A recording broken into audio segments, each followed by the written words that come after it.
Hola, es una alegría el estar nuevamente con ustedes.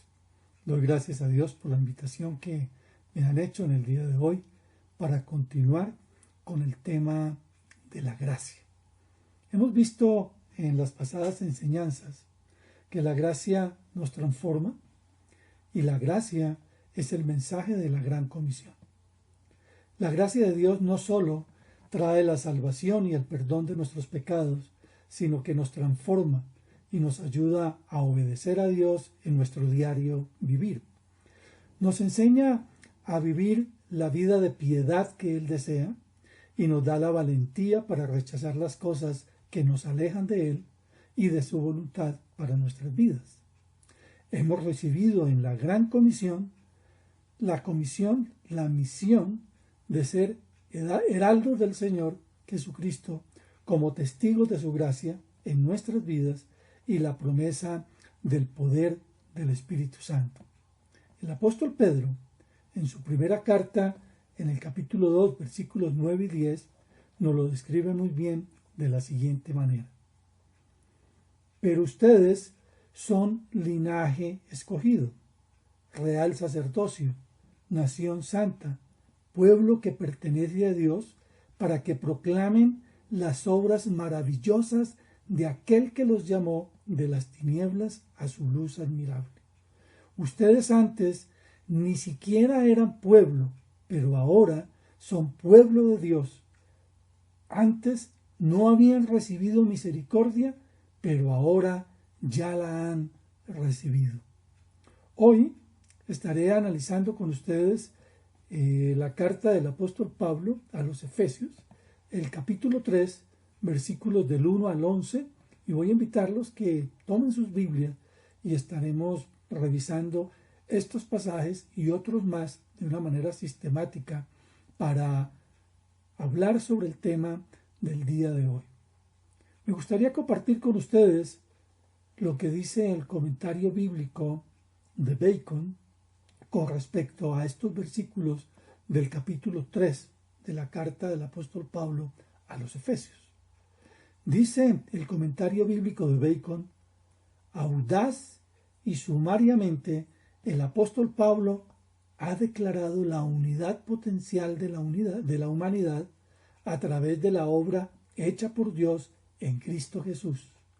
Los judíos y gentiles pueden llegar a ser un solo pueblo en la iglesia cristiana, el templo de Dios, mediante el Espíritu Santo. Ahora Pablo intenta ofrecer una oración por sus lectores a fin de que sean fortalecidos interiormente y que puedan disfrutar de las más altas posibilidades de la vida nueva en Cristo. Vamos ahora a leer Efesios capítulo 3 del 1 al 13. Por favor, sigamos la lectura. Por esta razón, yo, Pablo, prisionero de Cristo Jesús por el bien de ustedes los gentiles, me arrodillo en oración. Sin duda se han enterado del plan de la gracia de Dios que Él me encomendó a ustedes. Es decir, el misterio que me dio a conocer por revelación, como ya les escribí brevemente. Al leer esto podrán darse cuenta de que comprendo el misterio de Cristo, ese misterio que en otras generaciones no se le dio a conocer a los seres humanos. Ahora se les ha revelado por el Espíritu a los santos apóstoles y profetas de Dios. Es decir, que los gentiles son junto con Israel beneficiarios de la misma herencia, miembros de un mismo cuerpo y participantes igualmente de la promesa en Cristo Jesús mediante el Evangelio. De este Evangelio llegué a ser servidor. Este fue el regalo que Dios me dio por su gracia, conforme a su poder eficaz. Aunque soy el más insignificante de todos los santos, recibí esta gracia de predicar a las naciones las incalculables riquezas de Cristo y de hacer entender a todos la realización del plan de Dios, el misterio que desde los tiempos eternos se mantuvo oculto en Dios, creador de todas las cosas. El fin de todo esto es que la sabiduría de Dios, en toda su diversidad, se dé conocer ahora por medio de la Iglesia a los poderes y autoridades en las regiones celestiales, conforme a su eterno propósito realizado en Cristo Jesús nuestro Señor. En Él, mediante la fe, disfrutamos de libertad y confianza para acercarnos a Dios. Así que les pido que no se desanimen a causa de lo que sufro por ustedes, ya que estos sufrimientos míos son para ustedes un honor. Voy a invitarlos que me acompañen en una corta oración para desarrollar la enseñanza de estos versículos. Padre, yo quiero darte gracias por el privilegio de ser tus hijos. Gracias por la revelación, Señor, que tú le diste al apóstol Pablo y que hoy, Señor, tú nos permites entender y comprender mediante la acción de tu Santo Espíritu en cada uno de nosotros. Permítenos entender, Señor, que hemos sido incorporados al pueblo de Dios. Permítenos entender, Señor, que ahora, como dice el apóstol Pablo, hemos sido injertados dentro del pueblo de Dios. Y Padre bendito, enséñanos a amar a tu pueblo como tú lo amas, Señor. Y también, Señor, enséñanos a captar ese plan que tú tienes para con cada uno de nosotros y guíanos, Señor, para que podamos llevarlo a la práctica. En el nombre del Señor Jesucristo y en el poder de su Santo Espíritu. Amén y amén. La gracia en acción es un buen título que podríamos darle a Efesios capítulo 3 del 1 al 13. Estos versículos son un paréntesis entre dos frases idénticas por esta razón, que encontramos en los versículos 11 y versículos 14 de este capítulo, y es importante entender lo que el apóstol Pablo quería decir a lo que él hace referencia dentro de la expresión por esta razón, en el uso de cada uno de ellos. Es claro, en el caso del versículo 1, que se refiere a la descripción precedente de la incorporación obrada por la gracia de Dios de los gentiles en el plan redentor. Esto lo había explicado él en Efesios capítulo 2 versículos 11 y 16, que dice así: por lo tanto, recuerden ustedes los gentiles de nacimiento, los que son llamados incircuncisos por aquellos que se llaman de la circuncisión, la cual se hace en el cuerpo por mano humana. Recuerden que en ese entonces ustedes estaban separados de Cristo, excluidos de la ciudadanía de Israel y ajenos a los pactos de la promesa, sin esperanza y sin Dios en el mundo. Pero ahora, en Cristo Jesús, a ustedes que antes estaban lejos, Dios los ha acercado mediante la sangre de Cristo, porque Cristo es nuestra paz, de los dos pueblos ha hecho uno solo, derribando mediante su sacrificio el muro de enemistad que nos separaba, pues anuló la ley con sus mandamientos y requisitos. Esto lo hizo para crear en sí mismo de los dos pueblos una nueva humanidad al hacer la paz, para reconciliar con Dios a ambos en un solo pueblo mediante la cruz, por la que dio muerte a la enemistad. Entonces, este paréntesis de los versículos 1 al 13, básicamente lo que hace es ensanchar el tema central de la carta del apóstol Pablo a los Efesios. En otras palabras, ensancha el concepto de que el propósito de Dios es unir todas las cosas en Cristo. Esto nos lo había dicho el apóstol Pablo en el capítulo 1, versículos 9 al 10. Él nos hizo conocer el misterio de su voluntad, conforme al buen propósito que de antemano estableció en Cristo, para llevarlo a cabo cuando se cumpliese el tiempo, esto es, reunir en él todas las cosas, tanto las del cielo como las de la tierra. Entonces vemos también que en estos pasajes, además de revelarnos ese plan de la gracia de Dios, también encontramos la misión del apóstol Pablo, que es narrada al final de estos versículos. Al apóstol Pablo dice que a él le ha sido encomendada la tarea de predicar a las naciones las incalculables riquezas de Cristo y de hacer entender a todos la realización del plan de Dios. Estos versículos del 1 al 11 del capítulo 3 de Efesios podemos dividirlos en dos grupos entre el versículo 1 y 6 y titularlos el plan de la gracia de Dios, y los versículos del 7 al 9 llamarlos el plan de Dios para Pablo. Estudiemos la primera clasificación.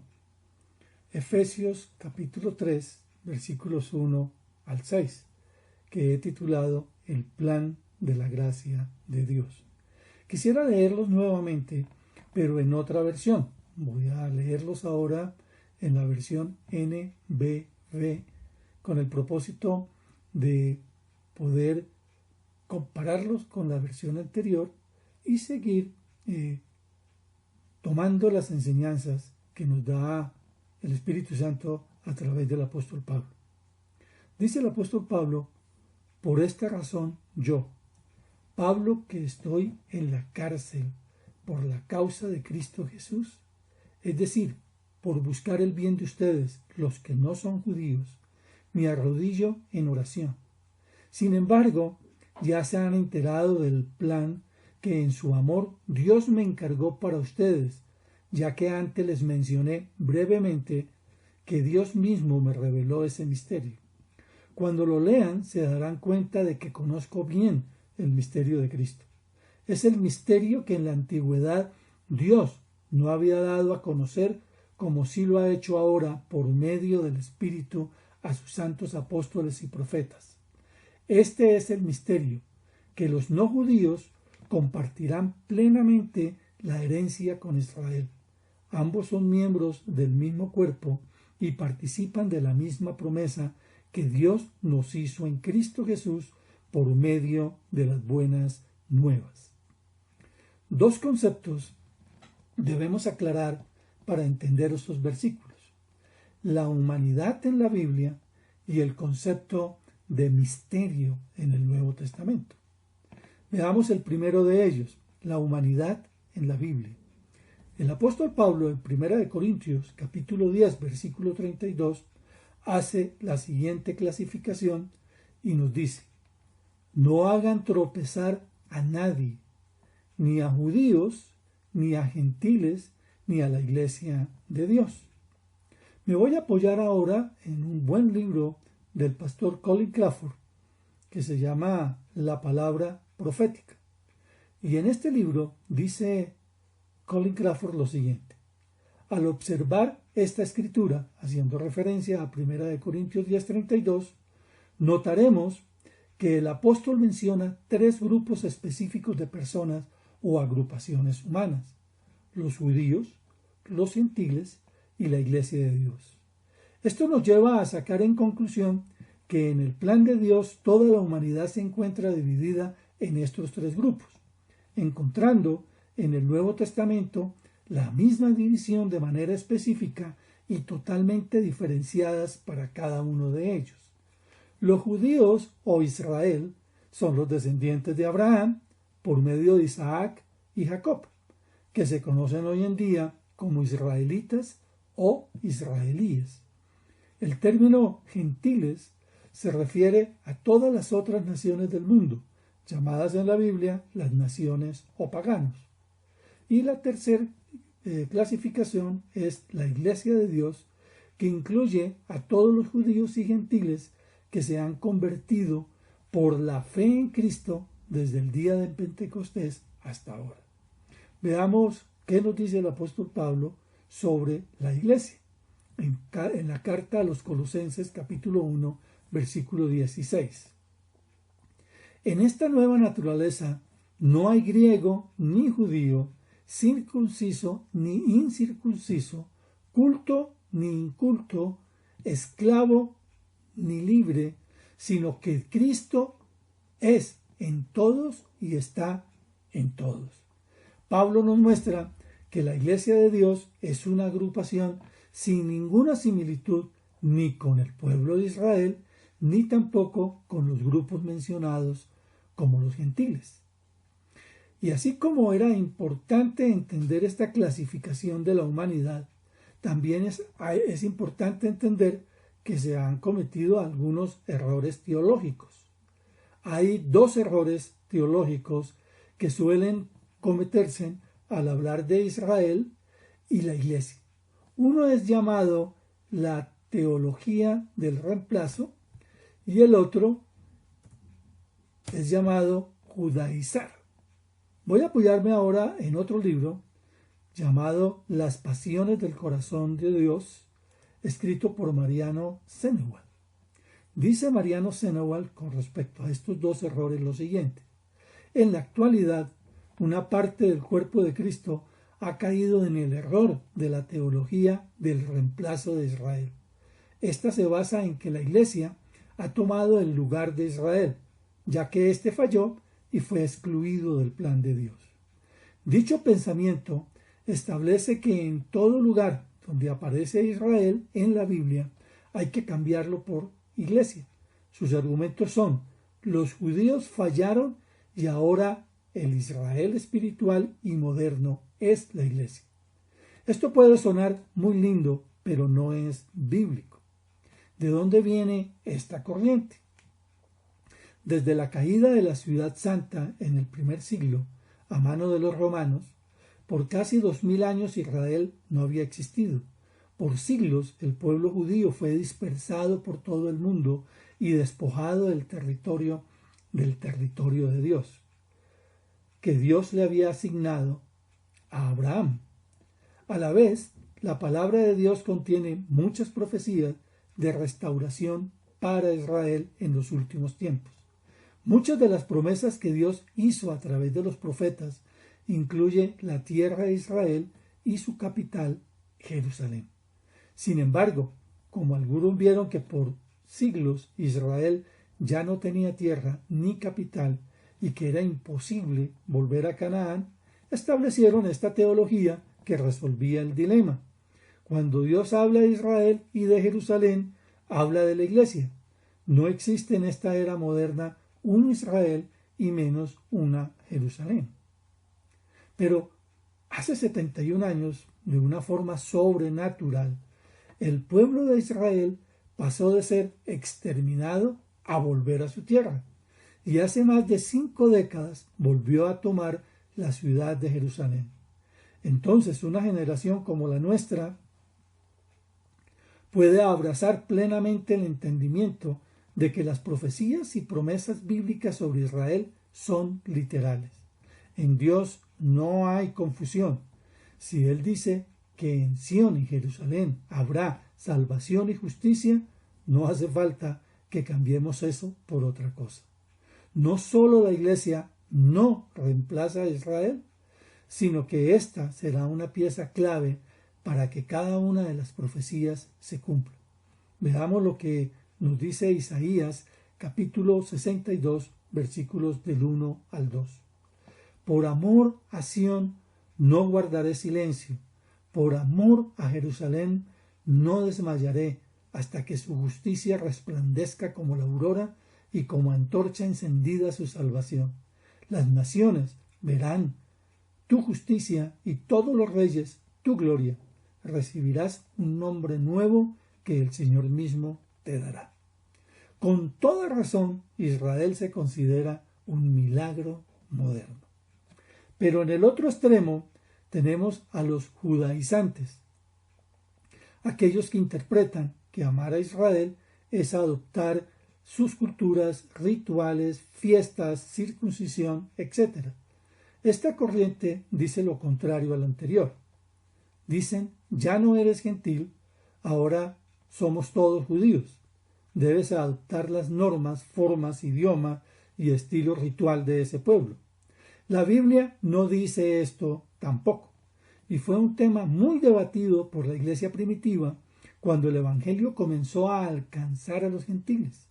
Este entendimiento inmaduro y superficial del misterio de Israel no deja que la Iglesia ocupe su lugar en el plan de restauración que Dios tiene para la tierra.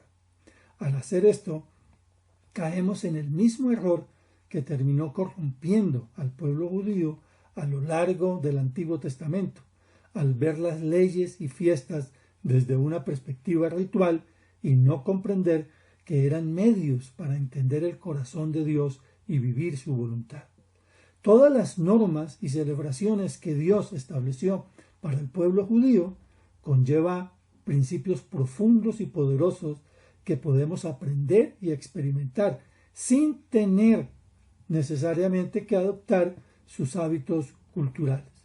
El Nuevo Testamento es explícito al afirmar este punto, y para ello voy a leer lo que el apóstol Pablo le escribe a los Gálatas en el capítulo 3, versículos del 1 al 9, aclarando este tema. Dice el apóstol Pablo: Gálatas torpes, ¿quién los ha hechizado a ustedes ante quienes Jesucristo crucificado ha sido presentado tan claramente? Solo quiero que me respondan a esto. ¿Recibieron el Espíritu por las obras que demanda la ley o por la fe con que aceptaron el mensaje? ¿Tan torpes son? Después de haber comenzado con el Espíritu, ¿pretenden ahora perfeccionarse con esfuerzos humanos? ¿Tanto sufrir para nada? Si es que de veras fue para nada, al darles Dios su Espíritu y hacer milagros entre ustedes, ¿lo hace por las obras que demanda la ley o por la fe con que han aceptado el mensaje? Así fue con Abraham, le creyó a Dios y esto se le tomó en cuenta como justicia.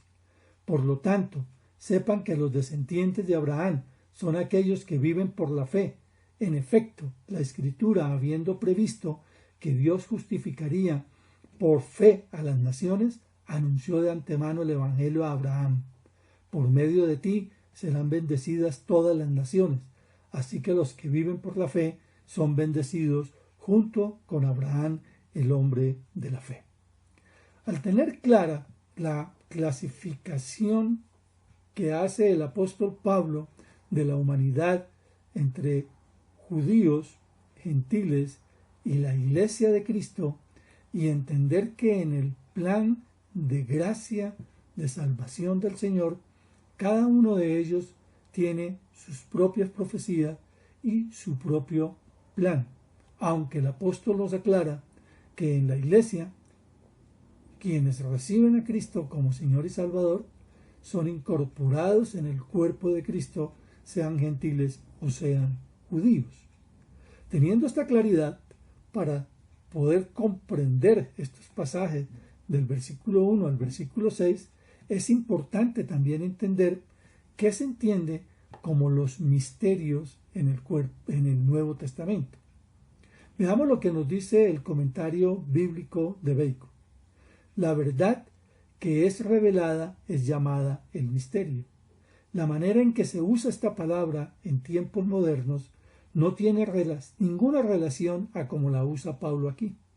Nosotros la usamos para denotar algo raro que nos deja perplejos y para descifrar lo cual necesitamos una clave. Por otro lado, Pablo usa misterio para denotar la idea de un secreto profundo que ha sido revelado. Tradicionalmente los cristianos han definido el misterio como un secreto a voces. Mackay, por ejemplo, lo llama el secreto revelado de Dios. Pero me gusta también como lo expresa el glosario de la Nueva Versión Internacional de las Sociedades Bíblicas Internacional. Dice este glosario: este término, griego mysterion, lo usa Pablo con referencia a los planes de Dios para las naciones, planes que solo fueron revelados con la venida de Cristo. Por ejemplo, en Romanos 16:25, Efesios 3:2-6, se ha traducido literalmente cuando el contexto evita que haya confusión. Como el vocablo en español puede implicar un sentido esotérico, en varios pasajes se ha empleado la palabra secreto. Y veamos finalmente este concepto de misterio como nos lo define el comentario bíblico de Moody, para tener claro cuál es el significado de esta palabra cuando la usa el apóstol Pablo. Dice el comentario bíblico de Moody: en el Nuevo Testamento, la palabra misterio, literalmente secreto, indica algo no revelado antes con claridad y ahora dado a conocer. Analicemos ahora el segundo grupo de versículos, del versículo 7 al versículo 9, que hemos llamado el plan de Dios para la vida de Pablo. Dice así en la nueva Biblia Viva, NBV, los versículos 7 y 9 de la carta a los Efesios capítulo 3. Por su amor inmerecido, Dios me dio el privilegio de servirle, anunciando estas buenas nuevas con la ayuda eficaz de su poder. Aunque soy el más pequeño de todos los que son parte del pueblo santo, Dios me concedió por su amor la misión de anunciar a las naciones el tesoro incalculable de Cristo. Debo hacerles entender a todos que el plan de Dios ya se está cumpliendo. Ese es el plan que desde la eternidad Dios, el creador de todas las cosas, guardaba oculto. Vemos entonces que Dios nos ama y tiene un plan maravilloso para cada uno de nosotros. Y para captar ese plan de Dios para nuestras vidas, debemos encontrar en su voluntad nuestra misión y visión en esta tierra. Debemos captar lo que llamamos el llamado de Dios para nuestras vidas.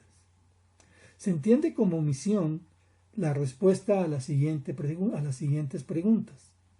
¿A dónde queremos llegar? ¿Qué queremos ser? ¿Para qué existo?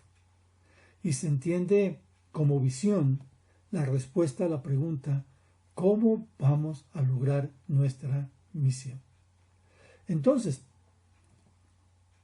veamos cómo Dios hace un llamado específico al apóstol Pablo y cómo el apóstol Pablo define y describe su misión y su visión.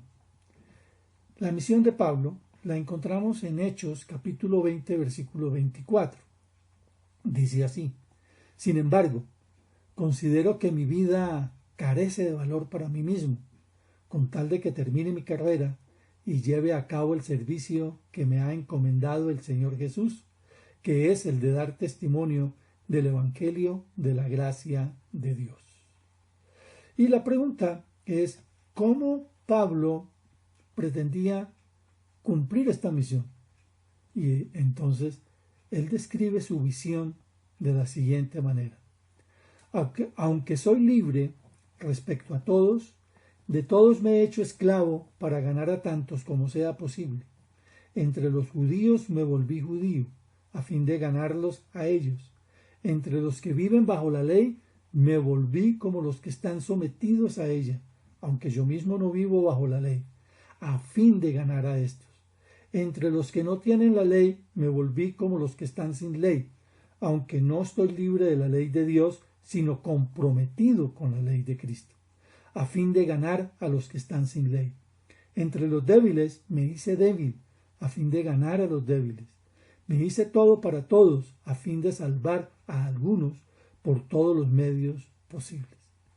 Rick Warren, en su libro Una vida con propósito, ¿para qué estoy aquí en la tierra?, dice lo siguiente: vivir con propósito es la única manera de vivir en verdad. Y me gusta también la reflexión que hace Patrick Morley en su libro El resto de tu vida, un plan para hallarle sentido e importancia a la vida. Y él inicia los capítulos de este libro como escribiendo en un diario. Veamos cómo inicia uno de sus capítulos. Querido diario, ¿cómo debemos considerar el breve momento que vivimos en la tierra? ¿Es que acaso somos cual niños aburridos que esperamos a que suene el timbre escolar? ¿Acaso somos obreros agotados que aguardan la salida del trabajo? ¿O es que somos pasivos peregrinos dando vueltas en la estación ferroviaria hasta que el tren el tren nos lleve a casa? ¿Qué se supone que hagamos? ¿Cómo debemos invertir el resto de mi vida? Entonces, para finalizar esta enseñanza, es necesario que nos contestemos las siguientes preguntas.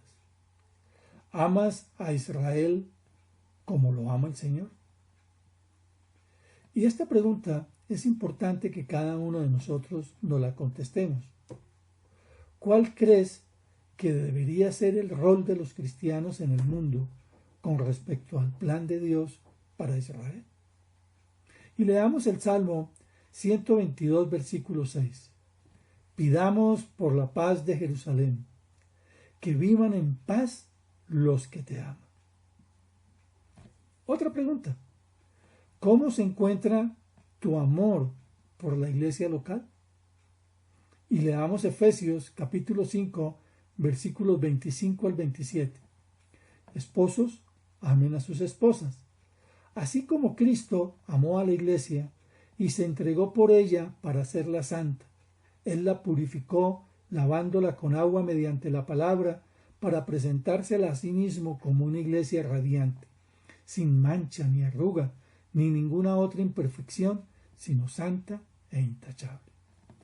Y finalicemos la enseñanza que hemos desarrollado en el día de hoy con estas preguntas.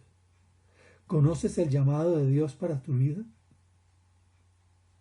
¿Cuál es tu ministerio en la iglesia? ¿Y cuál es tu misión en el mundo?